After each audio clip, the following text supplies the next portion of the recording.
I have no idea. I got another book that I'm going to read too. I'm slowly reading the rest of the history of this country, which is fascinating to me. Like, I want to know, this is so weird. I want to know when the Democratic Party and the Republican Party switched and how they did that. Like, how the Democratic Party was conservative. So all the conservatives were Democrat and all the liberals were Republican, which always cracks me up when they go through history and you're like some moron who's a conservative be like, actually, that was the Democratic Party who did that. It's like, yeah, but if you lived back then, you would have been Democratic. You would have been a Democrat. It's just, I don't know. There's so many people that are alive simply because of modern medicine. You know, that's an interesting thing. Anybody listening from a country, I don't know how to put this without getting in trouble. A country that's being oppressed by our country. How about that? Okay, do morons survive? Do mouth-breathing morons survive? Because I've always had this fantasy that, you know, if we weren't like fucking, if we didn't have the lifestyle that we'd have, there's like so many people, you know.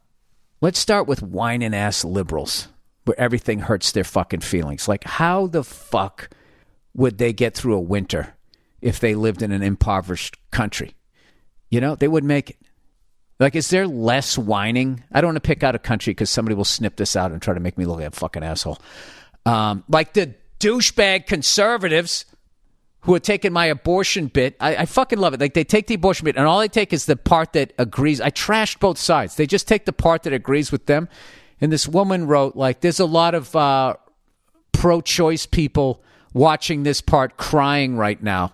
And she had, like, the emoji, like, crying, laughing, which I just thought was such an odd response to that. Like, if you really are trying to protect babies from not getting killed, that you would just, I don't know, it's just like, so this topic is funny to you? So it's just like, it's more about, you just wanted to win.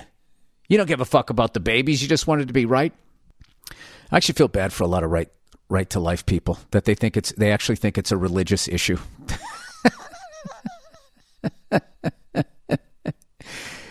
It isn't.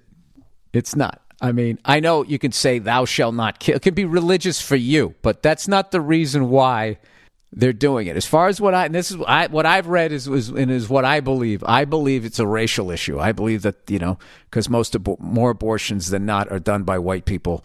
They want to keep those white babies alive so that they can vote for a white candidate. That's what I've read, and I'm like, you know what? That makes way more fucking sense to me. That makes way more sense to me, considering the complete lack of respect we have for babies in other countries that are sitting on the goop that we want. It doesn't line up. Or maybe that's the deal, right? Isn't that the old joke? Once the baby's alive, then you can fucking put it in the electric chair or something like that. Oh, sorry, I'm doing 80 stand-up now. Jesus Christ, Bill, what happened? You know what happened was my air conditioner went off. Finally figured out that. You know what happened? I accidentally unplugged it. I was like, oh, great, my air conditioner's out. Do you like how when I was talking earlier about weak people acting like they wouldn't survive? Like I would survive?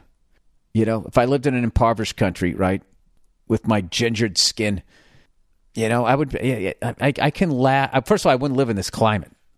Like, I would be one of the few homeless people that actually would choose Minneapolis. Like, that's a good, you know, I just grow my beard out. You know what I mean? I go in a hardware store, I would steal some, like, rope and have the rope belt. Like, I think one of the biggest things, if you want to keep earning an income as a homeless person, is you got to be able to fucking hold your pants up. Once people think they're going to see homeless junk, like, they're not as giving, you know? But if you can just kind of, like, you know, two things. You got to have the rope belt, and you need to wash your hands in a puddle of whatever liquid you can find before you start begging. Sorry. I dropped some shit off at a homeless encampment yesterday. I don't fuck with the ones downtown. The ones downtown, that's like Mad Max shit. Okay? Unless I got Mel Gibson riding fucking shotgun with me, I'm not going down there. All right? So I stay to the ones where it's just a strip. Okay? It's not like we have homeless encampments in downtown LA that are about a week away from being classified as a sovereign state. That's just just existing by their own set of rules. And when you go in there, it's like, they're free to feed on you.